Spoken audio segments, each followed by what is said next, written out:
Le pouvoir des histoires, c'est celui de vous rendre soit heureux, soit malheureux.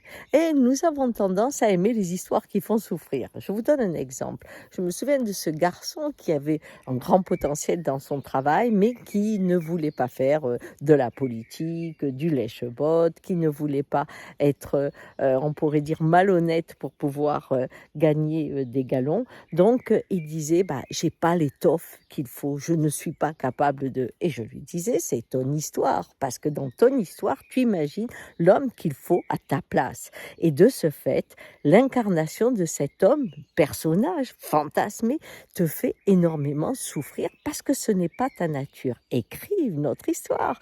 Écris celui qui est dans le plaisir, par exemple, de son travail. Qu'importe la promotion, elle viendra avec les résultats ou pas.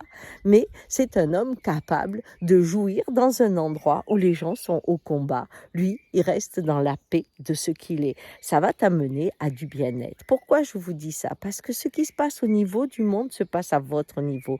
Vos histoires construisent votre souffrance.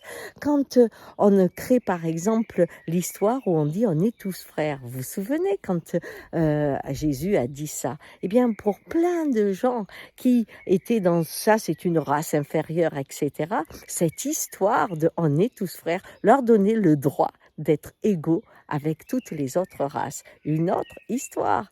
Alors, nos histoires nous construisent et nous font souffrir. Faites ce petit travail aujourd'hui.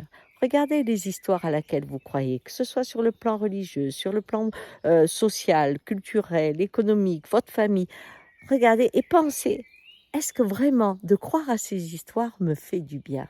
Mais vous allez me dire, Gisèle, c'est pas des histoires, c'est la réalité. Non, notre réalité est un rêve partagé.